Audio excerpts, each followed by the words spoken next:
मेवात के अंदर जो मुझे एक जानकारी मिली है कि भाजपा का उम्मीदवार यहाँ वोट मांगने आया था और धमकी भरे लहजे में मेवात के लोगों के साथ अपनी बात कर रहा था। कह रहा था कि आपके वोट की मुझे ज़रूरत नहीं, केवल अपने लोकसभा के हाजिरी लगाने के लिए आया। मेव के लोगों का अपमान किया। मेवात का आदमी बहुत स्वाभिमानी है, अपमान का बदला लेगा, हर हालत में एकजुट हो जाएगा और एकजुट होकर के जो रोजाना उनके बीच में रहने वाला व्यक्ति है उसकी ताकत बढ़ाने का काम करेगा। हमारे उम्मीदवार बड़े मार्जिन के साथ जीतेंगे। मैं खुल के बता देता हूँ, जब मेवात के अंदर दंगे कराए गए थे, जब मेवात के अंदर हिंदू और मुसलमान को बांटने की कोशिश करी गई थी, उस वक़्त के अंदर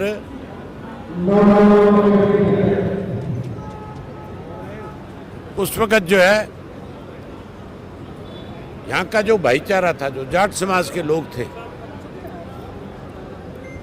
उन्होंने खुल करके मुसलमान के साथ खड़े होकर के उस षड्यंत्र को तोड़ने का काम किया था। वो भी उस षड्यंत्र के शिकार होते। भाजपा तो 35 और 36 जात के नाम के ऊपर भी इस प्रदेश को बांटना चाह रही थी। उन्होंने वो वक्त देखा था, इसलिए मुसलमान के साथ आकर के खड़े हो गए। अब फिर दोनों मिलकर के गुर्जर को साथ लेकर के इस लोकसभा में बड़ा सबक सिखाएंगे, कांग्रेस को भी और भाजपा को। आज जो कांग्रेस के उम्मीदवार हैं दिल्ली में रहते होंगे या बम्बई में रहते होंगे।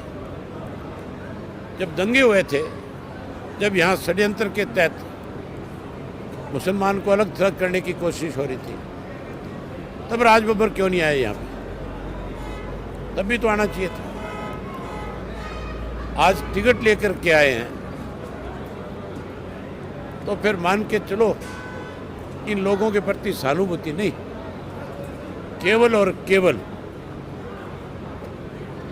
स्वार्थ की राजनीति करने वाले लोग हैं जो इनके बीच में खड़ा रहा, जिन्होंने इनकी आवाज़ बुलंद करी। मेवात का व्यक्ति उसके साथ खड़ा होकर के इस चुनाव के अंदर एक अलग नतीजा, अलग रिजल्ट देने का काम करेगा।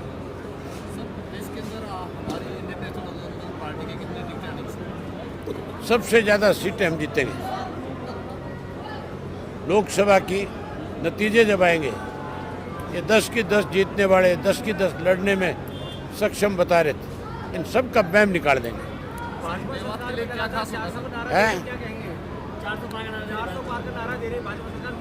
आप 600 पार का कह दो, 400 पार वाले 200 पार नहीं करेंगे। झूठ और लूट की दुकान बंद होगी। आपकी पार्टी आने पर सरकार में सब क्या खास रहेगा? हमारी पार्टी जब जीत करके आएगी, हम किसी भी कीमत में भाजपा को सत्ता के करीब भी नहीं जाने देंगे। हमारी वजह से गैर भाजपा कोई सरकार बनेगी, उसके साथ खड़े हो जाएंगे, बिना समर्थन खड़े होंगे। यानी कि भारतीय जनता पार्टी के साथ समर्थन नहीं करेंगे? बिल्कुल ही नहीं करेंगे। क्या संदेश देना चाहते हैं? एक ही संदेश है मेवात के लोगों के लिए कि अपनी ताकत बढ़ाओ, इकट्ठे हो जाओ।